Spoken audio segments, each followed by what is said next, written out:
Alexis Carrel. Lyon 1903. What could a 30-year-old young man in the midst of his professional growth desire? A man who only a year earlier had discovered an important medical discovery. A stitch that made blood transfusions safer? We are in France in the early 20th century, in the midst of the Third Republic and the success of positivist theories. For 45 years, in the south of the Hexagon, in a remote village of the bigger, prodigious events have been taking place. People say and read of sick people who suddenly and inexplicably recover, of continuous processions of pilgrims from all over Europe at the foot of a grotto. Even a skeptic like Zola dedicated a book to it and spoke of astonishing events. How can a young scholar remain indifferent to this case of life? And here is the unexpected proposal for the young skeptic Alexis Carrel, to leave for Lourdes with a train of sick people to replace a doctor he knows. Not without repugnance, his words, he accepts, animated by the intellectual curiosity to gather as much information as possible. Thus begins one of the most famous stories linked to the famous Marian sanctuary of the Pyrenees, the conversion of Alexis Carrel, doctor and researcher, awarded the Nobel Prize for Medicine in 1912. The French clinician left testimony of this intense experience in a booklet entitled Journey to Lourdes, whose success has never faded. It is a diary in the third person where the author presents the case, his case, by putting it in the shoes of the Carrel-Larrec. The resulting story depicts a pilgrimage whose maladies are not so different from those of today: the long train journey, the delays, the discomfort of the sick crammed into the different compartments, the reception at the Hôpital des Sept Dollars, the functions that regulate the pilgrim's day, the bathing in the pools, the incessant, continuous prayers and invocations. Carrel-Larrec immediately finds himself involved in the full life of the pilgrimage.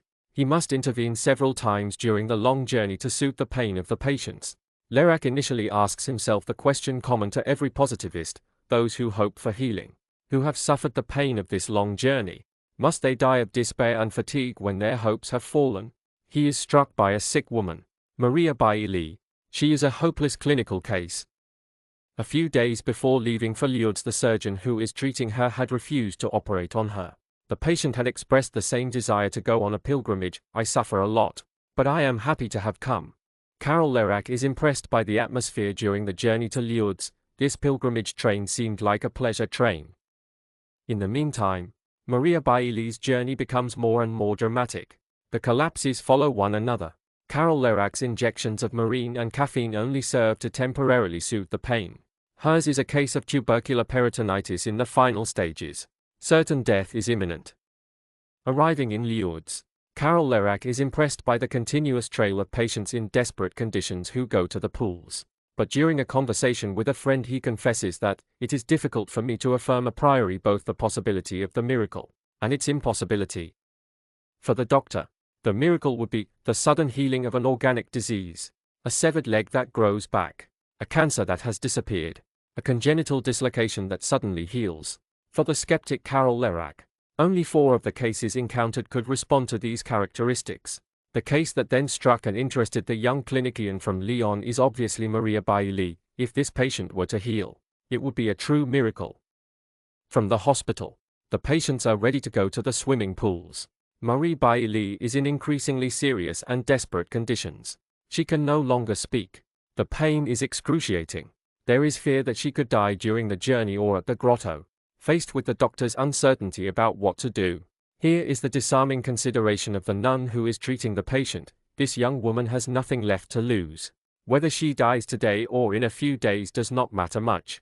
It would be cruel to refuse her the supreme grace of being taken to the grotto. A phrase that is still relevant today, considering the concern for the most seriously ill, especially those in the final stages, which always accompanies those who must face the journeys of hope. A change is taking place in Carrel-Larrec. A prayer arises spontaneously: "How I would like to believe, with all these unfortunates, that you are not just a certain source, created by our brains, O Virgin Mary." Meanwhile, Maria Bailly has entered the pools. The nuns in charge of immersing her have decided to wet only her belly. Her condition does not allow otherwise. After the bath, the sick are accompanied to the grotto for a prayer of intercession. Carrel-Larrec approaches his patient. Lay's face has changed appearance.